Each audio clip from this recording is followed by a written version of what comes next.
Hello Pisces, Sun, Moon Rising, and Venus Signs. Kamusta kayo? Sana po ay nasa mabuti kayong kalagayan. Welcome back po sa Star Tarot. Kung bago kayo dito, welcome din po kayo. Please subscribe, like, share my videos, and leave me a comment po kung nakaresonate kayo.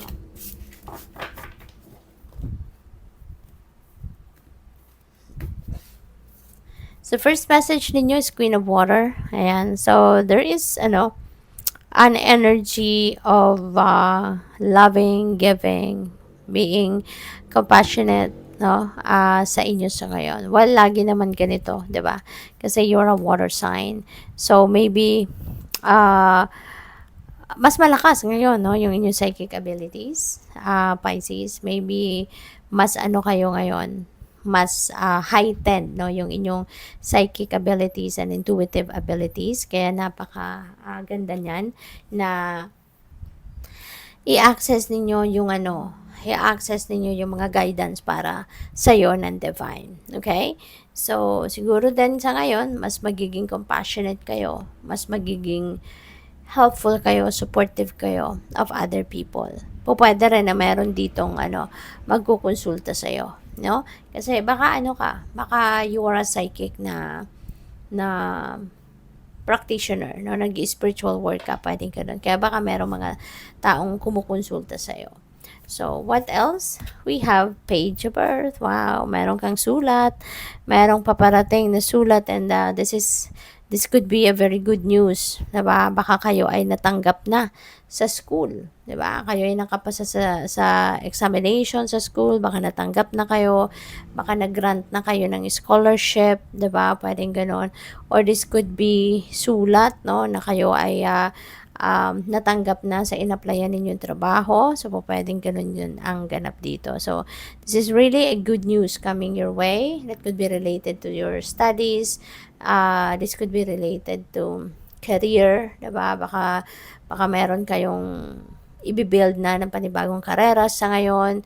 Kaya ito, baka go signal na yan sa'yo. Meron din ako napipick up dito na baka scholarship grant ito. No? Not necessarily na para sa'yo, but pwedeng para sa'yo or baka para yan sa anak mo. Diba? Na natanggap na yung scholarship grant. So, what else? We have the Empress. Napakaganda, Pisces. Lalo-lalo na pagdating sa inyong money, career, and finances, and family as well.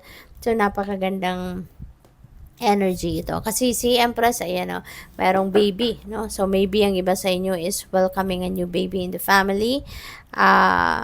Kung hindi man, baka someone na malapit sa puso mo, kapamilya mo, maaring merong maganganak or merong bagong panganak, no? Pwedeng ganon. Or it could be yours, diba? Baka sa sarili mong, sa immediate family mo, baka anak mo yan, diba? Yung ganon. So, congrats. So, this is also a creation energy.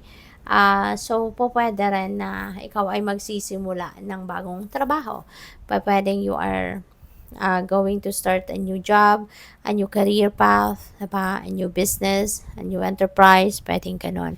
Na siyang maghahatid sa iyo ng abundance, ng prosperity, kasaganaan sa buhay, yung ganon. Kasi si Empress, very abundant and prosperous energy siya. So, pwede na may mga financial blessings kayo na dadating, cold cash dadating, or pwede rin na, yun na nga, mga opportunity, bagong income stream, mga gano'n, no, na siyang maghahatid sa iyo ng abundance and prosperity, you know.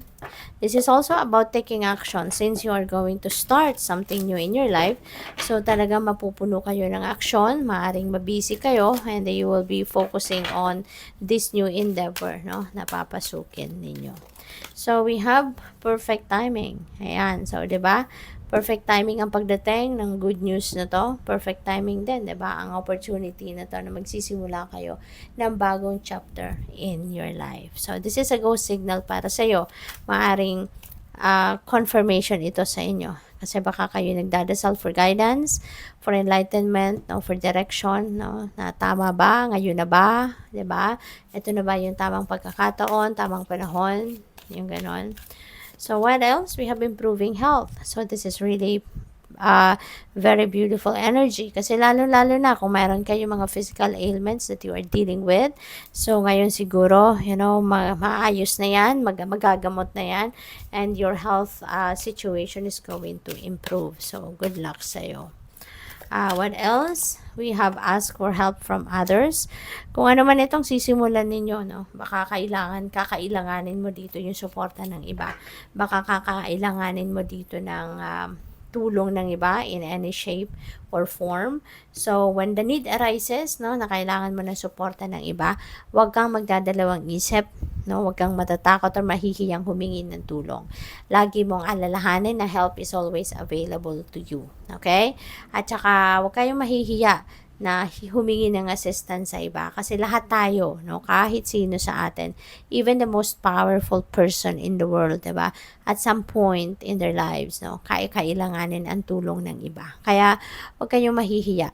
No, hindi yun kabawasan ng pagkatao if you are going to ask for help from other people. Lalo-lalo na you are blessed with people, no, around you na handa rin na tumulong sa'yo, handa rin na mag-assist sa'yo. Kaya, don't ever hesitate to ask for help when the need arises. Okay? Good luck sa'yo. Thank you for watching. Love and light. Namaste.